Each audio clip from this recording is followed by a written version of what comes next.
Prezados irmãos, prezadas irmãs, prezados amigos, muito boa noite a todos.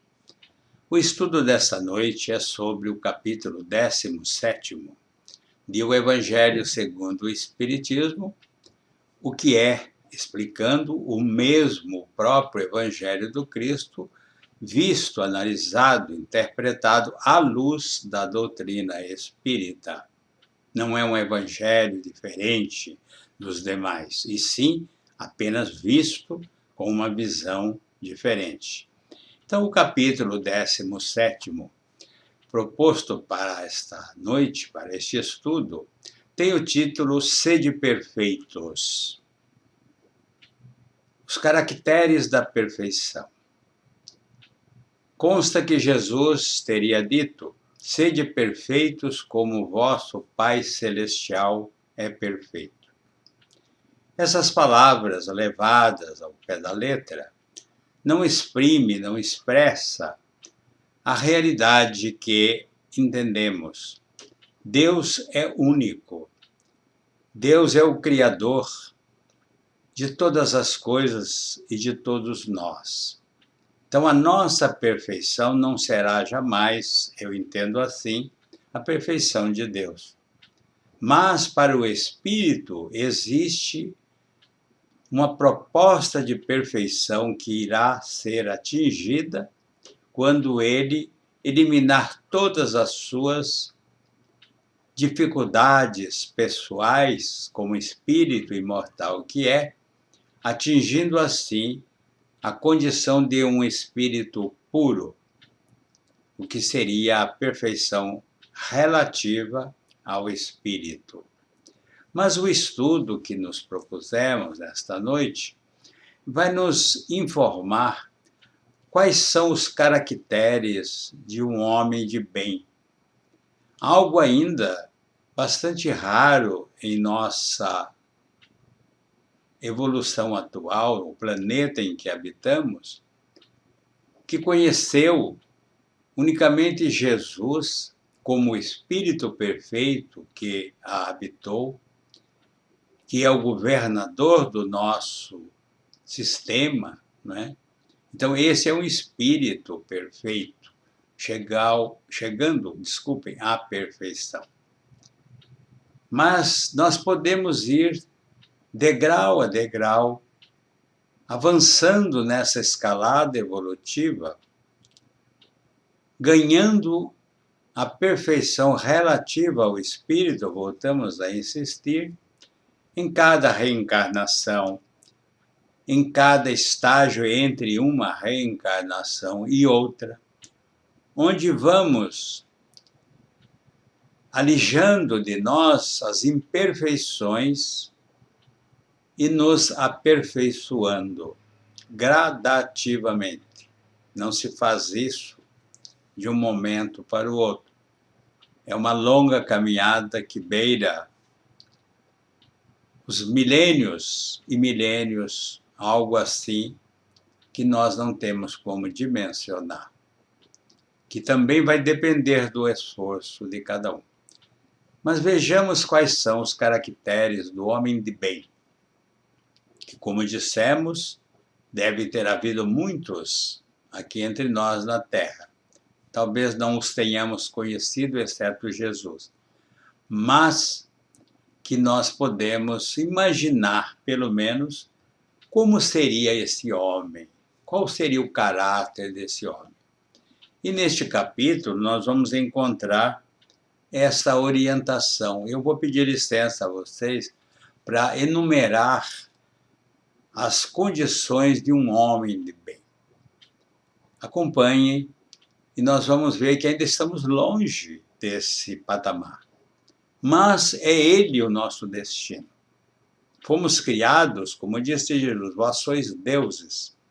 Na verdade, nós seremos deuses na nossa perfeição relativa, após ter cumprido todas as etapas desse crescimento espiritual.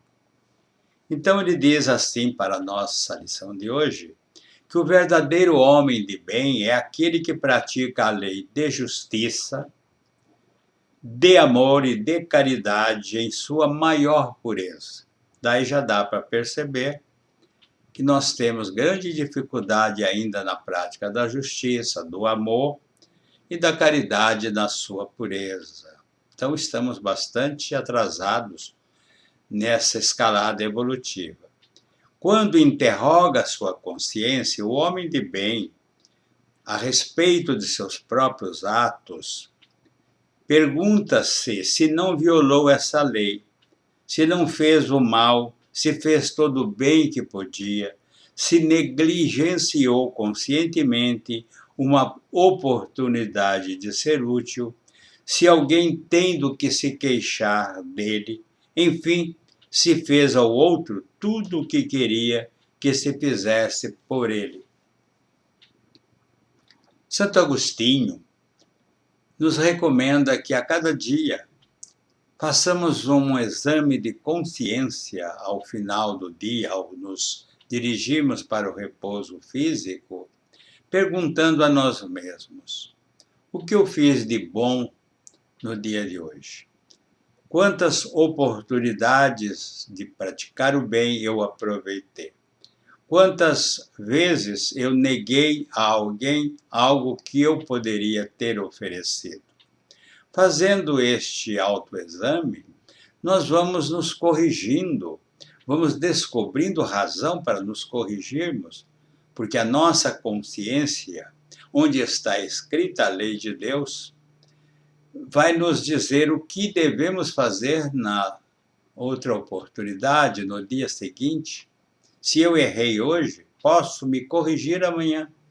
E assim eu vou ganhando o espaço, diminuindo a distância entre a minha imperfeição de hoje e o que eu pretendo me aperfeiçoar amanhã. E assim sucessivamente. Ele tem fé em Deus, em sua bondade, em sua justiça e em sua sabedoria.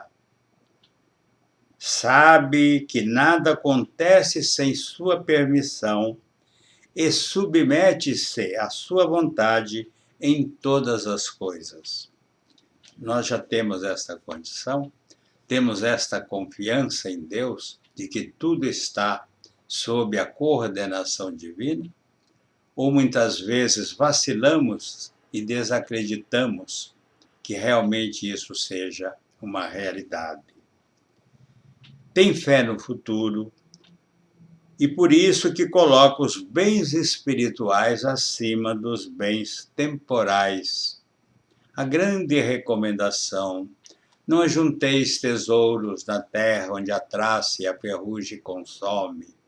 Buscai primeiro os valores do céu, porque serão eles os vossos companheiros, a vossa companhia, onde quer que estejamos ou que estejas um dia. Mas aqui chegando na reencarnação presente, quase sempre somos induzidos e aceitamos o desafio para sermos vitoriosos, vencedores na questão material e colocamos para segundo ou terceiro plano os valores espirituais que nos cabem cultivar. Ainda somos, assim, esta a nossa faixa evolutiva daqueles todos, ou quase todos, que habitam o planeta que também habitamos.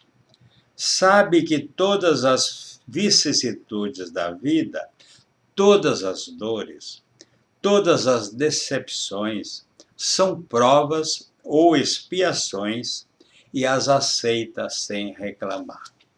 Duas situações, provas e expiações. Há quem diga que nós estamos em expiação, todos estamos em expiação, o que não é real. Também há quem diga que nós estamos em provas, em provação. Também não é real, de acordo com o sentido dessas palavras. Expiação significa aquilo que deixamos de fazer ou ainda não fizemos por ignorância e vimos para corrigir, reparar aquilo que de mal praticamos ou que deixamos de praticar como o bem. Isso é uma expiação. A provação vem de nós nos candidatamos à prova, nós aceitamos a prova que nos foi proposta. Viemos nessa reencarnação sabendo de antemão quais provas iríamos enfrentar e o que seria a nossa cota de expiação, que são exatamente os erros que precisam ser corrigidos. Assim, como um exemplo do aluno na escola, que se submete à prova para aferir os seus conhecimentos. E aquele que muitas vezes frequenta a mesma aula, a mesma escola, revoltado porque é um aluno repetente. A comparação é bastante simples, mas faz muito sentido. O homem compenetrado pelo sentimento da caridade e de amor ao próximo faz o bem pelo bem, sem esperar retorno. Faz o bem pelo bem, sem esperar retorno. Devolve ao mal o bem. Toma a defesa do fraco contra o forte e sempre sacrifica seu interesse pela justiça.